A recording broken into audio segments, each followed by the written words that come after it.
A boy convulsing violently, foam at his mouth, falling to the ground, desperate parents fighting with an invisible enemy. This was the scene described in the gospel, but what was really happening to his body? Welcome to episode 4 of The Medicine Behind the Miracle. Today, we look at the story of the boy with seizures, and we find out what exactly are seizures. Okay, before I talk about the boy with seizures, let me tell you what a seizure actually is, because most people only picture one thing: a person shaking on the floor. Think of the brain like a massive electrical city.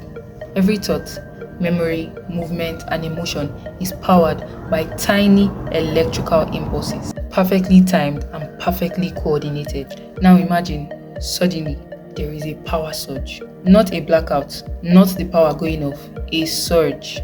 Electricity starts firing too fast, too much, and out of rhythm.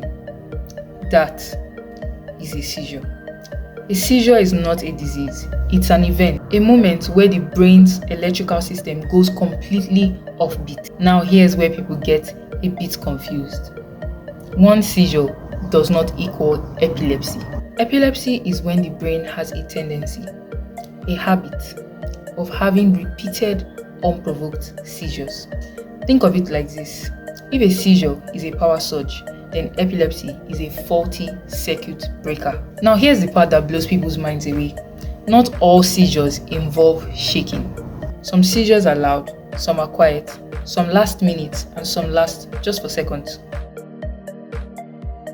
Focal seizures start in one specific area of the brain. Imagine only one room in a house losing control of electricity. If a seizure happens in the movement area, an arm might jerk. If it happens in the speech area, the person may suddenly stop talking. And if it happens in the emotional center, they might feel sudden fear, joy, or deja vu for no reason. And sometimes they are fully awake while it's happening. That's terrifying. Generalized seizures involve both sides of the brain at once. This is when the entire city's power grid goes haywire. So the first subtype of the generalized seizures that we're going to be looking at is the tonic-clonic seizure, also called the grand mal seizure. This is the type that most people are familiar with. As the name implies, it is in two stages: a tonic stage and a clonic stage.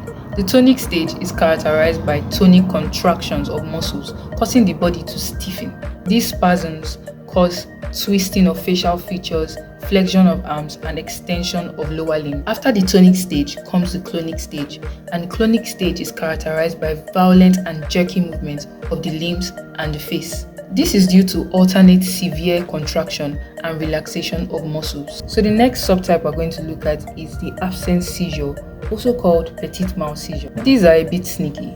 The person just stares, no falling, no vigorous movement, no shaking. Just a few seconds where the brain hits pause and resumes like nothing happened. So we also have another subtype called the psychomotor epilepsy. This is characterized by sudden emotional outbursts such as abnormal rage, sudden anxiety, fear, or discomfort. Some persons even have the tendency to attack others or rub their own face vigorously. In some cases, the person isn't aware of their actions, and in other cases, the person is fully aware of their actions, but still, these wild actions cannot be controlled. Now imagine being a child, having seizures you cannot control, people being afraid of you, parents helpless, and society calling you cursed or broken. So when the Bible tells us about a boy tormented by seizures, this wasn't just a medical condition, it was social isolation, fear, and stigma. In the New Testament, a boy is brought to Jesus. He is suffering from a condition that causes sudden uncontrollable episodes. Luke and Matthew describe him as having seizures, and his family exhausted from trying every possible remedy. And the boy's father says, "If you can do anything, please have compassion on us and help us." And then into that world, Jesus steps in, and the boy receives his healing immediately. A sudden resolution that medicine cannot explain. The abnormal neuronal firing stopped, the boy regained his consciousness, and his body returned to normal function. Now it's time for a fun fact. Contrary to popular belief, putting a spoon in a convulsing person's mouth does not help. Instead, it causes more harm. The myth is that it will prevent them from swallowing their tongue.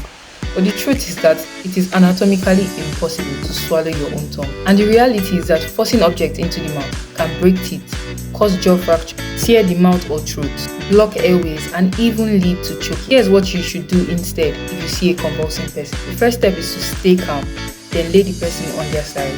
Move away dangerous object, pushing the head, loosen tight clothing around the neck, time the seizure, and most importantly, call for medical help. And you most definitely should not put anything in their mouth. Try to hold them down or try to stop the movement. Well, thanks for watching, and I hope you enjoyed this video. And if you did, please like, subscribe, and hit that notification bell. When science reaches its limit, scripture invites us to look high. This has been the medicine behind the miracle, where medicine explains the disease, but the miracle speaks for itself.